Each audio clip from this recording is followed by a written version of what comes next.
Joining the nightstand now is Wesley Bowers. He is a senior linebacker at Georgetown University, a former Hero Sports FCS All American, and a two-time Georgetown Hoya Pride Award winner. Welcome to the nightstand. How you doing? I'm doing good. Glad to be on. Appreciate it, Stan, for giving me the invitation to be a part of the show, man. I'm happy to be here. That's great. That's great. So to start off, we're going to talk about the season's cancellation. So as we all know, leagues around the country are being canceled, different conferences, things like that. So when you got the news that the Patriot League was going to be postponing fall seasons, what were some of the first things that crossed your mind? First thing that crossed my mind was kind of like devastation. Just not knowing, just knowing that we weren't going to have a season kind of hit me hard because, I love playing football. So not being able to play football it just kind of made, it got me down a little bit. But I was also happy that they told us because, we were looking for something for so long. So just getting any type of information alleviated the stress of, not knowing. And, I also feel like, them doing that kind of shows that they actually, have our best interest in mind, keep us safe and things because, they did that out of respect for our health and just things like that. So I feel like they're following what the experts are saying. They're saying it's not safe to, be in contact sports, and they really had everything in consideration and took the best steps possible to keep the players safe. So, I really appreciate the leagues for doing that. And I feel like that's a step forward for, having respect for the players and things like that. And I'm really, glad to be a part of the league that cares about the players enough to, worry about their health and things like that. That's a good point. Not a lot of people are taking into account that the health is being the driving factor behind everything that's going on. But a key word you said was devastating. So I know that this is your senior season. So have you been able to think about your next steps really as your playing career goes, given that there's no fall season and that there may be a possibility of a spring season? Yeah, definitely. One great thing about my coaches and the coaching staff, we're in constant communication about things like that. Because I had a lot of questions like, so am I going to get my eligibility back, or like, say if we don't have a spring season, how is that going to look for me? Am I going to have to do like a grad transfer and things like that? But my heart's been set on playing for Georgetown one more year, so I know hopefully whenever we play football again, I'll be in that blue and gray. But it's always that feeling of uncertainty, but Georgetown has been doing a great job with communicating to the players about things like that. So that's definitely a kudos to them. My coach has been in, like I said, kind of contact with me if I have any questions or anything of that nature. He's always been there for moral support and things like that. So just next steps is graduating, and then just taking things day by day, trying to keep my head up and stay prepared. Stay ready so I don't have to get ready, but definitely looking forward to playing again for the Georgetown Warriors one more time. Yeah, that stay ready so you don't have to get ready sounds a lot like from what I've seen, like your mindset you take when you approach the field. So when you play, I see you playing with a lot of leadership, and that's been kind of represented. And last year, you switched your number from number 3 to number 35. And for those that don't know, that number 35 jersey is named after Joe Ikebaki. So I don't know if I said it. Did I say his name right? Joe Ekabachi, yeah. Joe Akabachi. So for listeners who don't really know the meaning behind that jersey switch and the meaning behind that number at Georgetown, and for a leader as yourself playing for the football program and being able to wear that number, you want to give them a little bit of insight into that? Yeah, definitely. The 35 Memorial jersey for Joe Akabachi is a tremendous, tremendous honor. And for me to be able to have it 2 years in a row, I'm tremendously humbled for that opportunity. But the memorial jerseys to commemorate the leadership and just like the whole reason, like the whole foundation of what Georgetown program is that was exemplified in a player, Joe Akabachi. God rest his soul. He passed away in the tragedy of 9/11. And a few years later after that, they wanted to do something to commemorate him. So they decided to do the 35 jersey that they were going to give it to a senior. But last year, my junior season, we switched the process. So we had to sign up for the jersey if we wanted to be able to wear it. So we had to go through an interview process, and then it was like a judge panel of the former 35. So the people that were 35 before kind of read our submissions, and then we had our interviews. We had to do a video document of why we wanted to wear the jersey and what we felt like we can do for the program. The things that he exemplified. Sisu was basically doing things without complaint, and just really just exemplifying the morals and the character traits that that when you hear Hoya, that's what it means. Like, he was a tremendous leader. Just hearing things from his friends and his family, he was a great person on and off the field, always willing to help others no matter what. He was a great leader. He was great in the academic side of things. He was motivated, determined. So, me being able to be in the same conversation as guys that have those same characteristics, it was a tremendous honor. And just knowing that my peers also felt like, I was deserving of such an award, I was extremely grateful to receive that, and receive it the year after that. I was just in awe because, receiving something like that 2 years in a row, and I was a junior receiving it, and now I'm a senior. It just really, really shows me that not only am I making an impact, but Georgetown has done a tremendous job in molding me into the player and into the man I wanted to be, someone that is dependable, that is a leader. But, the 35 Joe Akabachi Memorial jersey is definitely a great honor. Yeah, and I can feel all that. I can feel your passion behind wearing that number. I can feel the passion behind being a leader for the Georgetown football team. And in being that leader, how have you been able to kind of rally the troops behind staying prepared for whenever y'all get that call about the next time to be able to play? And how have you been able to make sure that everyone keeps their head up and keeps that positive mindset that you always talk about?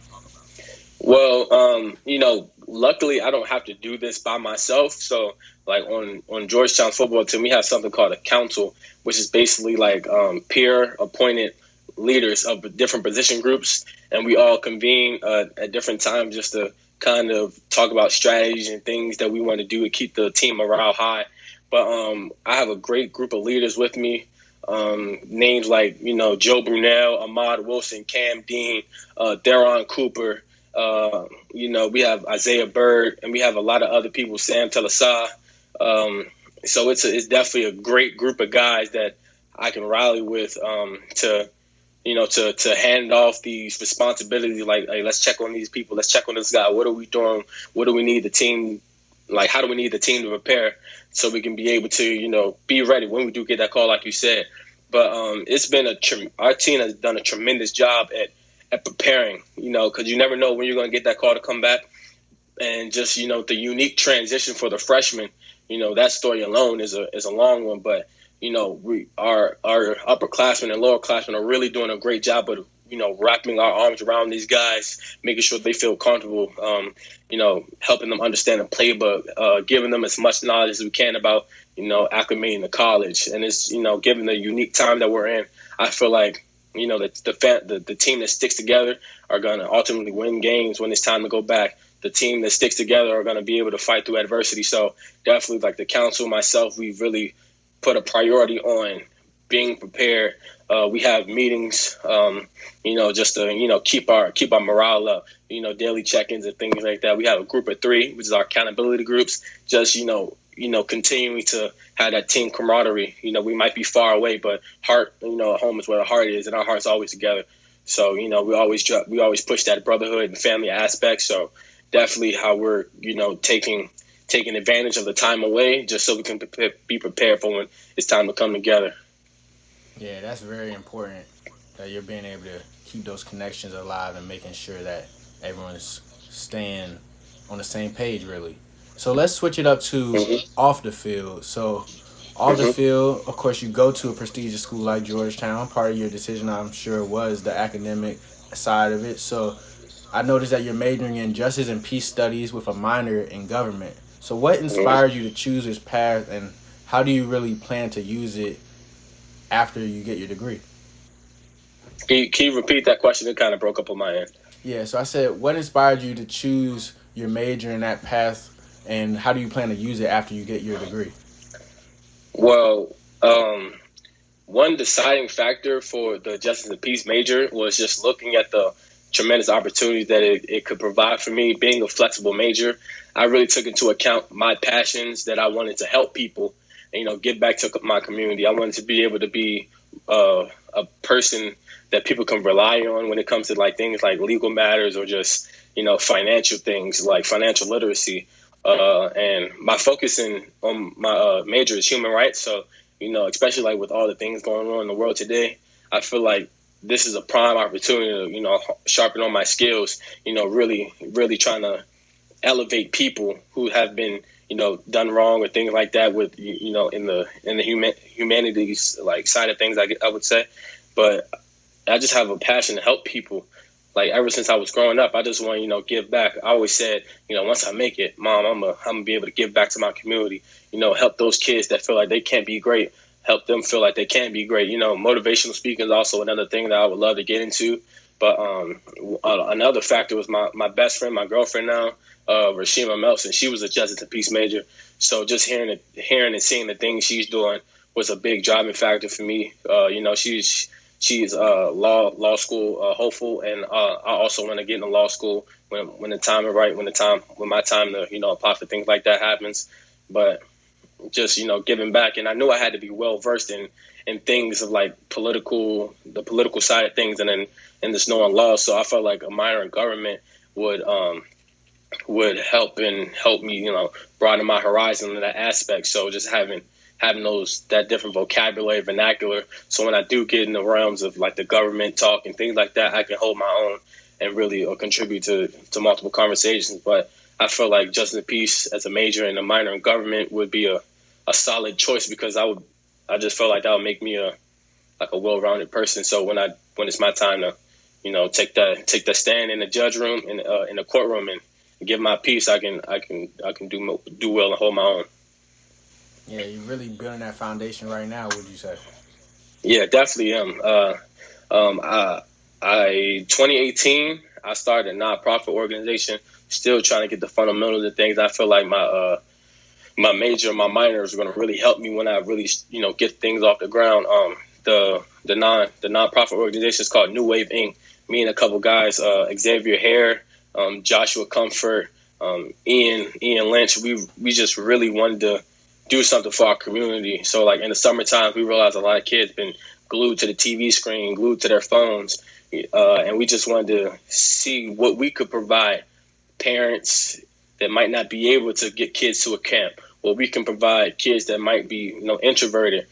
What type of environment we can get them, out of their comfort shell, at a, very cost efficient place that they can just have fun, let loose, and be kids. Really work on their social skills even when they're out of school, because I feel like social skills is a thing a lot of people are losing. They're losing touch of how to communicate with other people. How to just have that person to person contact. So, and I know at a young age, that's when you really develop those things. So we felt it was important to find a way to get them involved in the summer. Always learning, and we wanted to do things like summer camps, skate camps, dance camps, math camps. Just have fun and let the kids really explore and experience different activities and different avenues of life, so they won't think that they gotta have one track. And then like just expose kids. Be like, you have people that think sports is gonna be my way out. People that think, oh, I'm just an academic person, so that's all I'm gonna do. But just trying to get kids involved in all different aspects. I felt like that was important. So definitely agree. I'm building a foundation now. Definitely, sharpening my circle up, trying to get people involved with the same mindset that they want to, build people up for the next generation to become the leaders that we want to see. And once again, you said that's called New Wave Inc. Yeah, New Wave Inc. Is there a place we can find that online? We had a Twitter, but we kind of fell off on the Twitter wave because we were all in school. We're all in school doing work and things like that, because we felt it was important to really, hone in on our crafts. So we kind of took a step back. And the name is called The New Wave, no ink. Sorry, that's my other nonprofit I started with my mom called Wesco Inc. about financial literacy. And that website's gonna go up soon, wescoinc.com, I believe. But I'll definitely send you that information. But the new wave is we took a step back from the new wave because we really wanted to make these solid connections. So when we do get that nonprofit off the ground and running, we can really roll with it. have a solid blueprint and a plan laid out, so we won't really have any hiccups. But definitely going to be something big coming.